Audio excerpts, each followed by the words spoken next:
Yeah, of course. Thank you. This is called 1 Minute Reports on YouTube. Wonderful, thank you. Thank you very much. I've seen your video, the videos you've put on about the police visit. Double police visit. Double police visit in one day, yeah. They came to see me twice. And they originally wanted you to come and speak to me about the 29th of May, the big event up in London. And they wanted to come before the 26th of June to make sure I didn't commit any crimes. Unfortunately, that didn't quite work out, so I'm now being charged with both of them. But that's fine, you know. All they can do at this point is fine me, so I'm up to about £90,000 worth of fines. But because I don't have £90,000, I can't take £90,000. I can only take something like £5 a month. And I calculated that would take 1,450 years to pay back. So, I mean, they could knock themselves out. Like, my daughter did ask if that meant she was going to have to pay back after my death, but I said no. So, you know, it's just one of those things, a price to pay for our freedom, apparently. Because apparently it costs £5 a month for 1,000 years to be free, to be here, doing these events, you know. It's outrageous, but it is what it is. On the 19th we're going to experience some lifting, I think. That's my feeling, is we'll experience some, but not all, obviously. And they're going to be talking more about vaccine passports in pubs, which we've seen coming back out of the woodwork again today.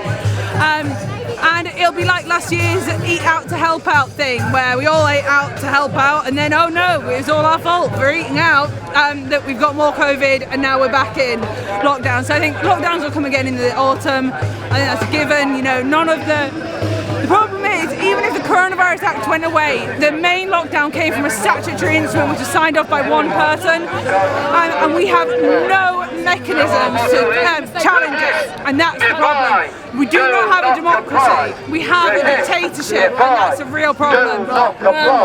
So we really need to, the whole system needs a reform before we'll ever be safe from this sort of tyranny again. So without that, there's always this threat. It doesn't matter, even if the Coronavirus Act goes, even if the health regulations go, you know, a green lockdown is on the cards, you know, all sorts of stuff. They can do it whenever they want. But yeah, we should probably move out of the way of the police van.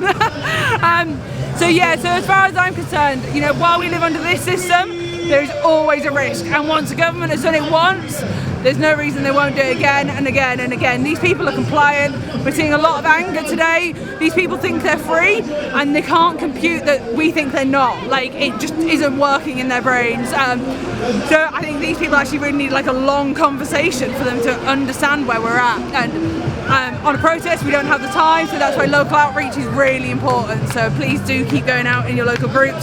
Stand in the Park is an amazing initiative. Meet people in your local area, go out together so you're not alone, so you're not at risk. If people do get angry, and stay together, and always plan something nice for afterwards in case you do deal with some angry people. Go have dinner, go have lunch, go for a picnic, so you don't feel too downtrodden by it. Go with great people that you enjoy. So yeah, that would be my recommendations for the next few months. Thanks so much. Thank you so much for coming.